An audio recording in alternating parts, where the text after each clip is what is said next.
Empresarios ven con preocupación la suspensión de las actividades al aire libre en diciembre. Indican que la medida podría afectar económicamente a las familias y ahondar la crisis del desempleo. Según Patricio Alarcón de la Cámara de Comercio de Quito, al cierre del año serían al menos 20.000 millones de dólares en pérdidas a nivel nacional. Es oficial. Quito suspende todo acto festivo en diciembre por la COVID-19. Evitar que los enfermos sigan en aumento es la consigna de las autoridades. Sin embargo, desde los empresarios tienen su perspectiva. Porque evidentemente hay muchos sectores involucrados en términos de cadena de prestación de bienes y servicios que se ven afectados como consecuencia de ello. Roberto Spiazu, del Comité Empresarial Ecuatoriano, dice que las restricciones van frenando de a poco la reactivación productiva, lo que hace más difícil aún el panorama económico para las familias. En la medida que estas restricciones se endurecen, hay empleo que está comprometido y familias ecuatorianas que no tienen la posibilidad de acceder a una remuneración digna. De su lado, Patricio Alarcón de la Cámara de Comercio de Quito cuestiona la decisión del Cabildo. No debemos entrar en más restricciones. Pues sostiene que los eventos en diciembre se deberían desarrollar siempre y cuando se cumpla con lo establecido. Las exhibiciones, las ferias y los eventos se deberían dar respetando los protocolos. Y la preocupación es grande, comenta, pues económicamente en Ecuador se perderán al menos 20.000 millones de dólares al cierre del 2020, mientras que en Quito, a consecuencia de la crisis, se perderán alrededor de 1.000 millones de dólares en Quito, ciudad que ha perdido a su vez alrededor de 120.000 fuentes de trabajo. Los empresarios exhortan entonces a las autoridades a tomar medidas que vayan a la par con la reactivación y el cuidado para evitar contagios. Informó Marilyn Carmillo. Y atención, los casos positivos de coronavirus en el país ya superan los 180.000. El principal problema es la indisciplina ciudadana. Al momento son más de 80.000 aglomeraciones registradas desde que inició la emergencia por la COVID-19. Domingo 15 de noviembre, Esmeraldas. Un grupo de ciudadanos bailan en plena vía pública. Son más de 20 en un mismo espacio sin respetar el distanciamiento social y es precisamente esa preocupación por la propagación de la COVID-19. Enseguida interviene la policía para dispersarlos a pesar de la molestia de quienes están festejando. Cuenca. En el mercado de mariscos las actividades ya son normales. La mascarilla para ellos ya no es indispensable. Comer en la calle es habitual y las aglomeraciones dejaron de evitarse. Loja, 7:01 de la mañana. Y la indisciplina se apodera de quienes al parecer ya se sienten confiados por el virus. Pero si estas aglomeraciones les sorprenden, mire esta. En San Lorenzo la policía clausuró una fiesta ilegal con casi 100 personas, donde no usaban mascarilla, no había distanciamiento social y medidas de bioseguridad menos.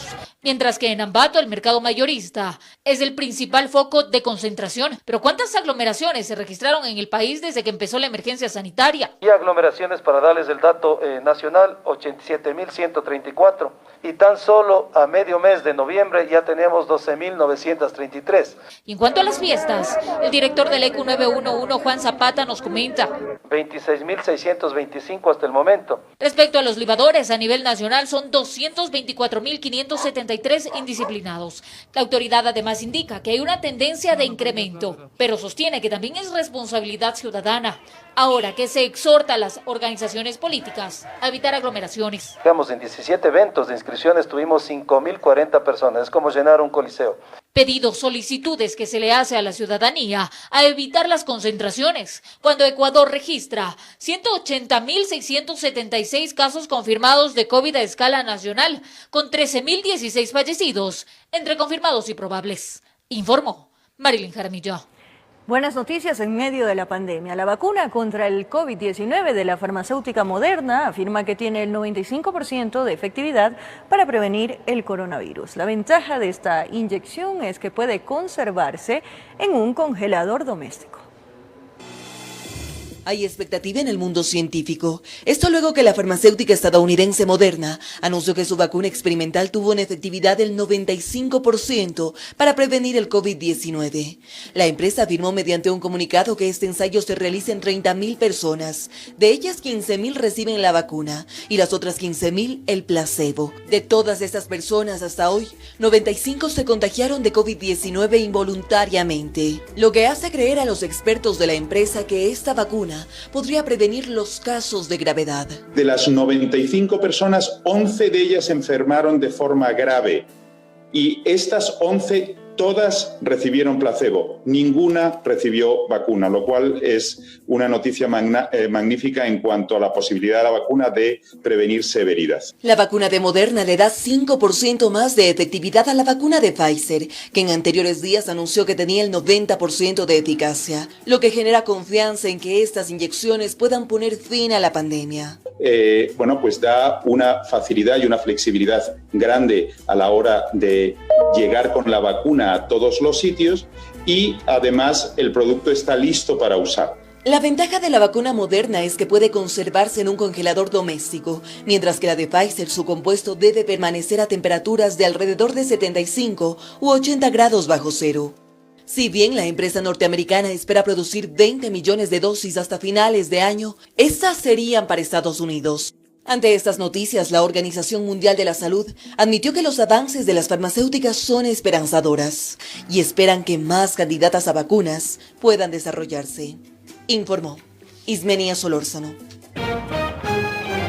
Francisco Sagasti es el nuevo presidente de Perú tras la renuncia de Manuel Merino. Simpatizantes de Álvaro Noboa se aglomeraron en los exteriores del CNE para exigir que se inscriba su candidatura presidencial. Miles de evacuados y destrucción en países de Centroamérica por el paso del huracán Iota que alcanzó categoría 5. Gustavo Alfaro convocó a 3 nuevos jugadores tras confirmarse 6 casos positivos de COVID en la selección ecuatoriana. Ahora les contamos que Ecuador y Estados Unidos resolvieron negociar la primera fase de un tratado comercial con el fin de facilitar el intercambio comercial. El primer mandatario, Lenín Moreno, lo anunció durante el estreno del espacio radial De Frente con el Presidente, en compañía del ministro de Comercio Exterior, Iván Ontaneda. En este momento el mundo confía en nosotros. Para el estreno, los avances que De Frente tiene Quito con Washington de cara a un acuerdo comercial que dice también busca salvaguardar los puntos grises. Agrícolas, de propiedad intelectual, ambientales, laborales. Nosotros en las próximas semanas haremos conocer los resultados de este acuerdo previo, que es un excelente primer paso para poder llegar al acuerdo definitivo, que seguramente se lo hará el próximo año. En el mismo periodo, con pandemia incluida, con restricciones de movilidad, hemos logrado crecer en un 25%, 2.350 millones. Ya en materia económica advirtió que si el gobierno no pagaba los 325 millones de capital e intereses a la banca internacional en media pandemia, la carga sería peor para todos los que se apuntan al 2021. Le hubiera correspondido al próximo gobierno pagar más de 10.000 millones de dólares por concepto de deuda durante el periodo. Pues bien, esa cifra va a ser completamente reducida. No va a llegar ni siquiera a los 700 millones de dólares anuales. Habló también de las 7 millones de vacunas previamente solicitadas a 3 compañías farmacéuticas. Una de ellas ya ha manifestado que tiene más del 90% de efectividad, como es el caso de Pfizer. Y a propósito de vacunas, aunque no se ha logrado una aplicación masiva en la función pública, ha debido haber un trabajo muy tenaz para lograr encarcelar a más de una veintena de corruptos y tener, además, en exilio voluntario y sin vergüenza a muchos de los corruptos. A la primera entrega del espacio De Frente con el Presidente fueron invitados Luisa Delgadillo y el expresidente de Aer Guayas, Eduardo Mendoza. Informó Jorge Escobar. Los datos que podrían definir el incremento salarial para el 2021 serán conocidos recién este miércoles. El Consejo Nacional del Trabajo y el Ministerio del Ramo tienen hasta el viernes 20 para llegar a un acuerdo. De no hacerlo, el incremento salarial será calculado en base a la fórmula creada por la cartera del ramo mediante acuerdo ministerial.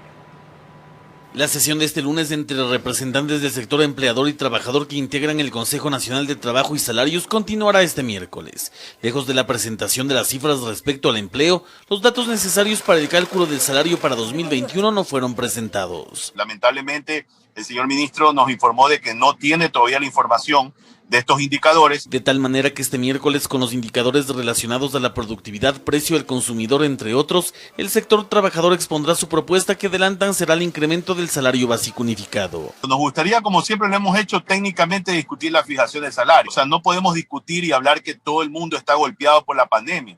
Recordemos que hay sectores productivos que han mejorado sus ingresos notablemente. De otra parte, el sector empleador, que son los únicos que mantienen sobre esta problemática cifras en base a estudios propios, anuncian que el salario no debe sufrir incremento para el 2021. De las cifras que nosotros hemos podido recabar por nuestra cuenta, la fórmula nos va a dar un valor negativo probablemente. Sí creemos que en este momento lo prudente sería sostener lo que tenemos y buscar mecanismos de generar mayores fuentes de empleo. Si empleadores y trabajadores no llegan a un acuerdo, el cálculo lo hará el Ministerio del Ramo en base al Acuerdo Ministerial 185, emitido el 17 de septiembre pasado. Si nosotros comparamos técnicamente las encuestas de empleo emitidas por el INEC, tiene que compararse año a año.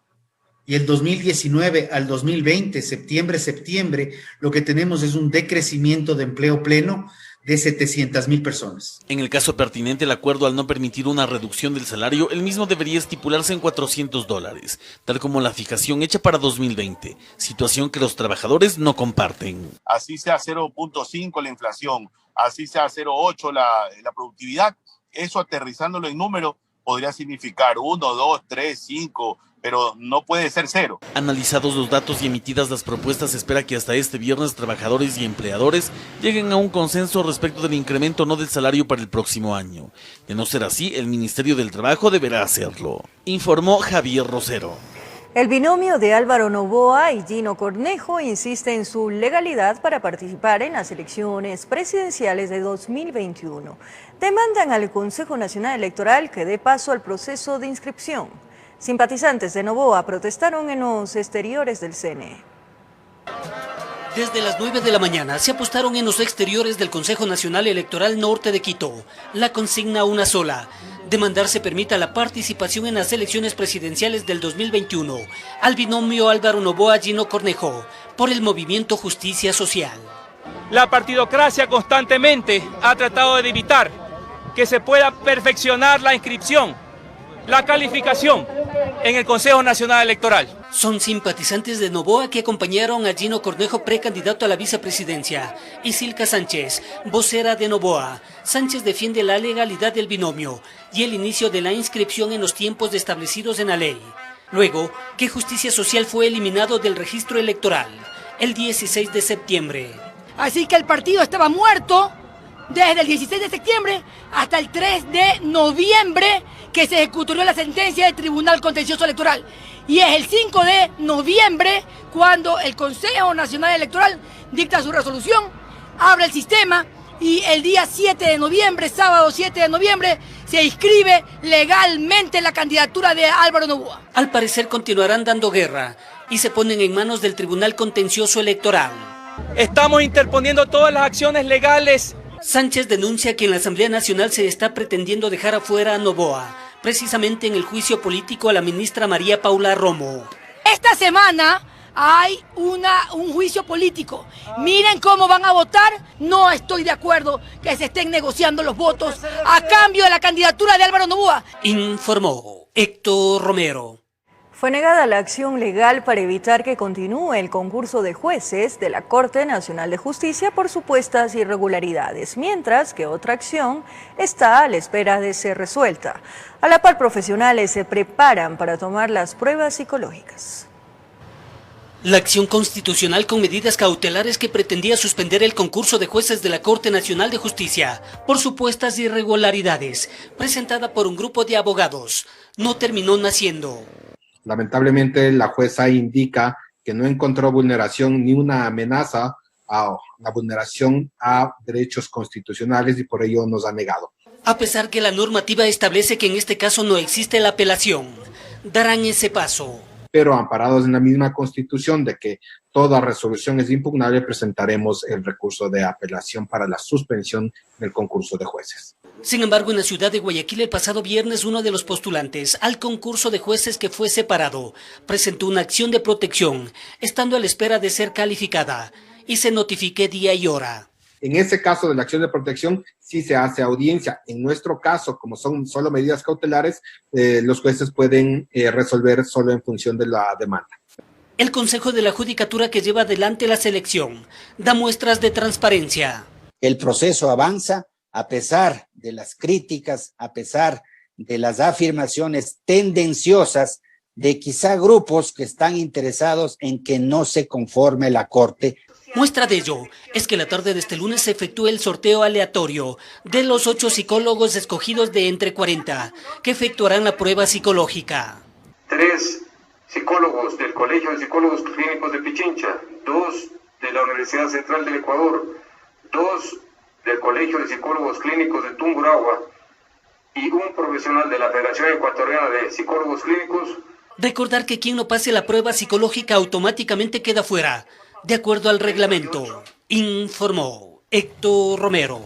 Finalmente, la ley de extinción de dominio irá a segundo debate. La Comisión de Participación Ciudadana aprobó el informe de la norma con la que se pretende dotar al sistema de justicia herramientas para recuperar los bienes y dinero productos de actividades ilícitas, tanto en el ámbito público como en el privado. El informe para segundo debate de la ley de extinción de dominio aclara de una forma más extensa lo que constituyen los bienes objeto de extinción, así como también incorpora un artículo sobre las condiciones para este proceso. Las condiciones fundamentales son de que tanto en el origen como en el destino de los bienes, los mismos no tengan la debida justificación. Con esta norma que pretende ser el arma en la lucha contra la corrupción, se busca recuperar el dinero y los bienes producto de lo ilícito, pero no solo en el ámbito público, sino también en el privado, por lo cual incorpora 2 conceptos claves, la retroactividad y la imprescriptibilidad. No puede ser que un bien que yo adquiero el día de hoy, de manera ilícita, con fondos ilícitos, con el paso del tiempo, se convierta en un bien obtenido lícitamente. Eso sería simple y llanamente bendecir todos los actos de corrupción. De acuerdo a Tello, las acusaciones de inconstitucionalidad de la norma no se sostienen, pues asegura que en la comisión se han pulido todos los aspectos para garantizar el debido proceso. Por ello es que planteamos como una condición fundamental el tema de la independencia y la autonomía de cualquier otro carácter, sea del carácter penal o del carácter civil. Lo último en definirse fue sobre los funcionarios judiciales que conocerán estas causas. En un principio, la ley proponía que se crean funcionarios especializados en extinción de dominio, pero con las recientes reformas al Código de la Función Judicial se crearon jueces y fiscales de anticorrupción, por lo cual se considera que estos serán los que se encarguen de los casos de extinción de dominio. De acuerdo a lo anunciado por el presidente Litardo, esta ley estaría aprobada antes del 15 de diciembre, fecha en la cual está previsto el inicio del segundo receso legislativo del año, informó Carolina Basante. Más adelante en las noticias les contamos que Francisco Sagasti es el nuevo presidente de Perú. Además, en nuestro país, en el Carchi, incautan más de 2 toneladas de droga encaletadas en un camión. Los detalles aquí en TVC. Francisco Sagasti, de 76 años de edad, es el nuevo presidente de Perú. En un solo mandato, el país vecino ya suma 4 presidentes. En las calles así esperaban miles de peruanos la elección parlamentaria que resuelve el vacío de poder que existía en la nación. Y es que fueron más de 24 horas que Perú no tuvo presidente. Pero para este lunes las cosas cambiaron, pues fue mediante una sesión extraordinaria en la que los congresistas peruanos eligieron a Francisco Sagasti como su nuevo presidente. Se trata de un hombre de 76 años de edad. Es miembro del Partido Morado y lideró la única lista postulante a la mesa directiva del Parlamento. Lista que superó los 60 votos necesarios para su triunfo. Por nuestro país, por la juventud y por un mejor futuro para todos y todas los peruanos, sí, juro. La ley peruana indica que ante la ausencia de presidente del Poder Ejecutivo, el presidente del Congreso asume ese cargo. Fue así como Sagasti llega a ser el nuevo mandatario. El hecho se da luego de que Manuel Merino renunció a la presidencia cuando apenas estuvo 6 días en el cargo. Quiero hacer de conocimiento a todo el país que presento mi renuncia irrevocable del cargo de presidente de la República. En un solo mandato presidencial de 5 años, Perú ya suma 4 jefes de Estado. Pedro Pablo Kuczynski, quien fue electo en el año 2016, pero luego de 2 juicios políticos, terminó renunciando en el año 2018. Fue así que Martín Vizcarra, quien en ese entonces era vicepresidente, asumió la presidencia, pero tras 2 juicios políticos, terminó siendo destituido por el Congreso. Es ahí cuando Manuel Merino, presidente del Congreso, asume el cargo, pero tras 6 días en el poder y luego de una violenta jornada de protestas renunció, para que finalmente el congresista Francisco Sagasti sea el nuevo jefe de Estado. Sagasti a partir de ahora deberá completar el actual periodo de gobierno que culmina el 28 de julio de 2021. Informó Ismenia Solórzano. En medio de la inestabilidad política que se vive en Perú, el país vivió un sinnúmero de manifestaciones violentas que dejó 2 fallecidos y decenas de heridos. La Fiscalía peruana abrió una investigación contra el exmandatario Manuel Merino por graves violaciones a los derechos humanos. La zozobra política en el vecino Perú alcanzó un punto crítico. Todas estas imágenes son muestra del resultado de un masivo rechazo a la figura del expresidente del Congreso, Manuel Merino, quien asumió el poder después de que el Parlamento destituyera al presidente Martín Vizcarra el pasado 9 de noviembre.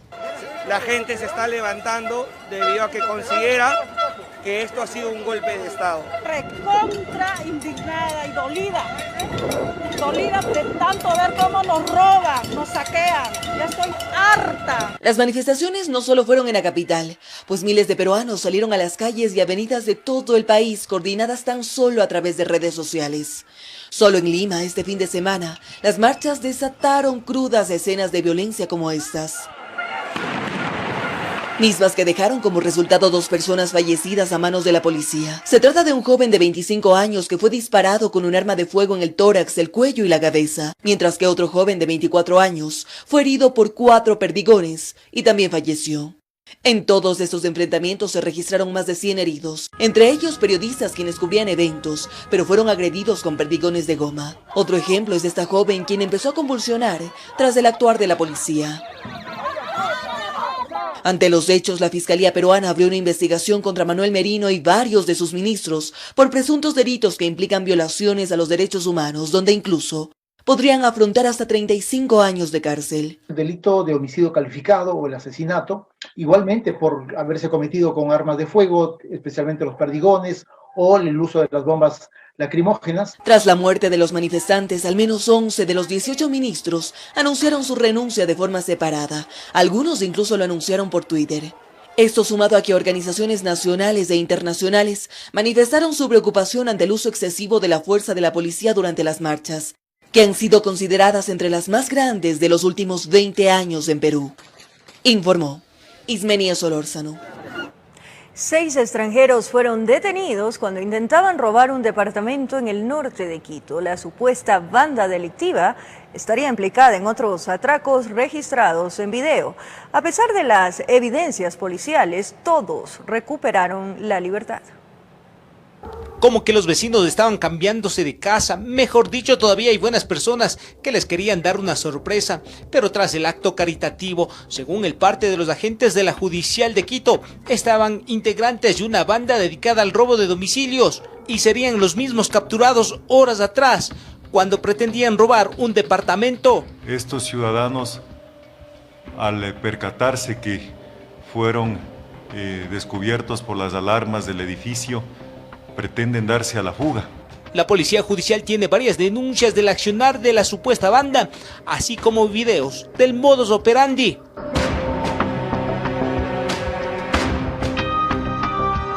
En el vehículo se encuentra un arma de fuego, varias herramientas que se utilizan para forzar las cerraduras de los domicilios. Agentes de la PJ que andaban atentos fueron alertados de un robo. En cuestión de minutos llegaron al sitio y en persecución ininterrumpida lograron capturar a 6 ciudadanos colombianos, presuntos integrantes de la banda. El vehículo policial incluso fue chocado por los delincuentes. Embistiendo a un oficial de la policía y además de eso poniendo en riesgo la seguridad de las personas y los transeúntes. Todo estaba en contra de los detenidos, sin embargo, según los agentes policiales, el fiscal supuestamente no encontró elementos de convicción para pedir prisión preventiva para los colombianos y todos se fueron libres.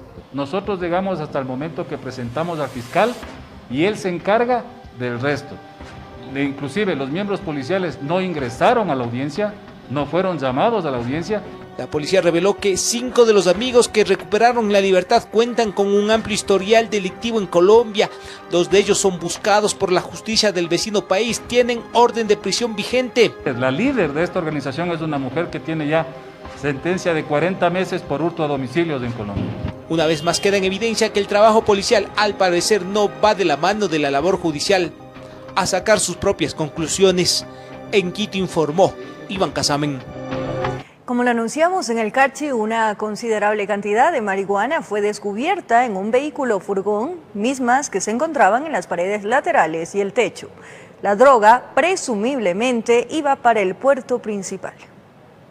Este vehículo tipo furgón de placas ecuatorianas transitaba por la parroquia de Julio Andrade. Al parecer ingresó desde el vecino país. La actitud sospechosa del conductor alertó a los agentes antinarcóticos, quienes revisaron el camión, el que estaba vacío aparentemente. Sin embargo, el doble fondo de la carrocería poseía cientos de bloques de supuesta marihuana. El vehículo, cuando pasó, le notaron sospechoso, hizo una maniobra evasiva. El momento de pararle, justamente al revisarle, el conductor estuvo un poco evasivo. De ahí, con el personal especializado, procedieron a revisar y encontraron lo que ustedes ya pueden apreciar. La estructura muy bien elaborada posee en cada centímetro paquetes de la sustancia, por ello no se ha podido determinar aún el peso exacto. Se habla de más de 2 toneladas. Lo complejo al momento de desarmar la estructura demora el proceso. Para el techo se establecerían ayudas técnicas.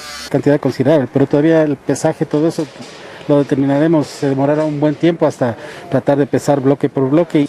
Nos ha tocado usar herramientas tipo moladoras, tipo discos que cortan. Estamos viendo la posibilidad de pedir de pronto apoyo a equipo técnico de pronto de los bomberos que nos vengan también a destruir sobre todo la parte del techo. Este tipo de estructuras son generalmente elaboradas en el vecino país, pero serán las investigaciones las que determinen resultados de los lugares en donde son montadas en los vehículos. Hace aproximadamente 2 meses se presentó un caso de similares características, por lo que se investiga si tendrían o no relación. Está camuflado en las paredes mismas, está puesto material sintético con unas láminas al parecer es aluminio. Este tipo de estructuras por lo general son hechas en la frontera colindante con el hermano país de Colombia. El conductor aparentemente de la costa fue puesto a órdenes de las autoridades competentes y será parte del proceso investigativo para así obtener mayores datos sobre quiénes estarían dentro de estas organizaciones narcodelictivas. Justamente una persona detenida que ya está se pone órdenes de la fiscalía, ahorita está con su abogado y nosotros vamos a continuar el proceso legal que corresponde nada más. Desde la provincia del Carchi informa Miriam Enríquez. Cambiamos de tema. La Unión Nacional de Educadores presenta una propuesta alternativa para el retorno a clases de forma presencial. En la iniciativa piden recontratación de maestros desvinculados durante la pandemia y el incremento del presupuesto para el sector.